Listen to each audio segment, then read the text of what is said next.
Colonel Shrikant Prasad പുരോഹിതിന് ഓർമ്മയുണ്ടാകുമല്ലേ?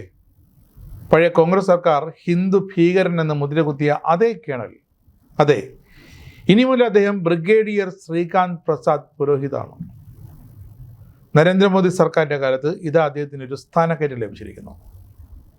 അന്നത്തെ കോൺഗ്രസ് സർക്കാർ പാകിസ്ഥാൻ തീവ്രവാദികൾ മുംബൈയിൽ വന്ന് ഭീകര ആക്രമണം നടത്തുന്ന പദ്ധതിയിടുന്നു എന്ന് റിപ്പോർട്ട് നൽകിയ ലഫ്റ്റനന്റ് കേണൽ ശ്രീകാന്ത് പുരോഹിതിനെ ഹിന്ദു ഭീകരനാക്കി 2008 നവംബറിലാണ് ജയിലടച്ചത്.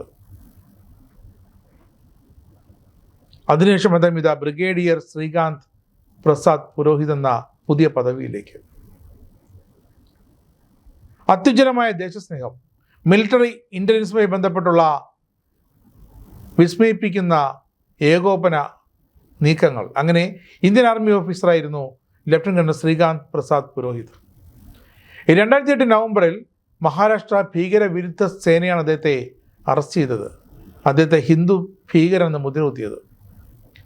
അഭിനവ് ഭാരത് എന്ന ഗ്രൂപ്പിൻ്റെ ഭാഗമാണെന്നും 6 പേർ കൊല്ലപ്പെടുകയും 100ഓളം പേർക്ക് പരിക്കേൽക്കുകയും ചെയ്ത മലഗാവ് സ്ഫോടനത്തിന് സ്ഫോടക വസ്തുക്കളും സഹായവും നൽകിയതും ഇദ്ദേഹമാണെന്നാണ് അന്നത്തെ മുംബൈ ATSൻ്റെ ആരോപണം. അന്ന് കേന്ദ്രത്തിൽ UPA സർക്കാർ, മഹാരാഷ്ട്രയിൽ കോൺഗ്രസ് NCP സഖ്യ സർക്കാർ. അപ്പോൾ പിന്നെ പറയുകയേ വേണ്ട.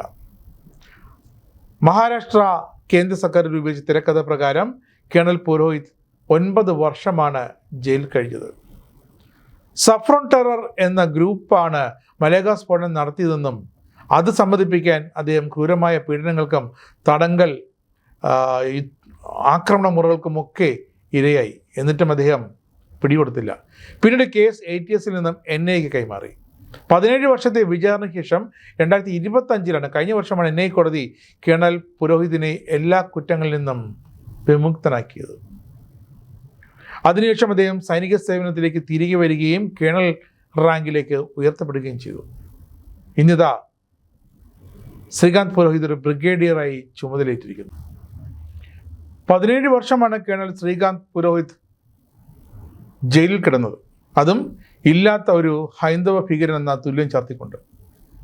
മലഗാവ് സ്ഫോടന കേസിൽ അങ്ങനെ 17 വർഷത്തിന് ശേഷം NIA കേസെടുത്ത് ലഫ്റ്റനന്റ് കേണൽ ശ്രീകാന്ത് പുരോഹിതിനെ കുറ്റമുക്തനാക്കിയ ശേഷമാണ് അദ്ദേഹം നേരത്തെ പറഞ്ഞതുപോലെ തിരികെ സൈനിക സേവനത്തിലേക്ക് വന്നത്.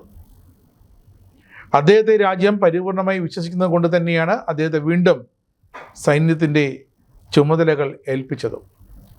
പിന്നീടാണ് അദ്ദേഹം കേണലായതും ഇപ്പോഴിതാ ബ്രിഗേഡിയർ പുരോഹിതായി സ്ഥാനമേറ്റിരിക്കുന്നതും.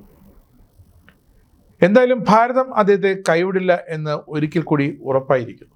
അദ്ദേഹത്തെ ഒരു ഹിന്ദു ഭീകരനായി മുദ്രകുത്താൻ ശ്രമിച്ചെങ്കിലും അതിന് കാരണക്കാർ അന്നത്തെ കേന്ദ്രത്തിലെ UPA സർക്കാരും മഹാരാഷ്ട്രയിലെ കോൺഗ്രസ് സഖ്യ സർക്കാരുമാണെങ്കിലും NIAയുടെ കടുത്ത സത്യം തെളിയിക്കാനുള്ള നീക്കം തന്നെയാണ് അദ്ദേഹത്തിന് തുണയായത്. എങ്കിലും 17 വർഷം വേണ്ടി വന്നു കേണൽ പുരോഹിതിന് തൻ്റെ നിരപരാധിത്വം തെളിയിച്ചെടുക്കാൻ. ഒരുപക്ഷെ ദേശീയ സുരക്ഷാ തലത്തിലേക്ക് ഇനി ഉയർത്തപ്പെടുന്ന മറ്റൊരു ഉന്നത സൈനിക ഉദ്യോഗസ്ഥൻ കേണൽ ശ്രീകാന്ത് പുരോഹിതാകും. കാരണം അദ്ദേഹത്തിൻ്റെ ആ വഴി അത് ദേശീയ സുരക്ഷയെ ഒട്ടും മറക്കാതെയുള്ള യാത്ര തന്നെയാണ്. അതുകൊണ്ട് തന്നെയാണ് രാജ്യത്തെ പ്രതിരോധ മന്ത്രാലയം അദ്ദേഹത്തിന് ഇപ്പോഴും ഇതാ ബ്രിഗേഡിയർ പദവിയിലേക്ക് ഉയർത്തിയിരിക്കുന്നു. എന്തായാലും കേണൽ പുരോഹിത് രാജ്യത്തെ ഏറ്റവും ഉന്നതമായ സുരക്ഷാ ചുമതലകളിലേക്ക് എത്തുമെന്ന പ്രതീക്ഷയാണ് ഇപ്പോൾ നമ്മുടെ ഓരോ ഭാരതീയനുമുള്ളത്.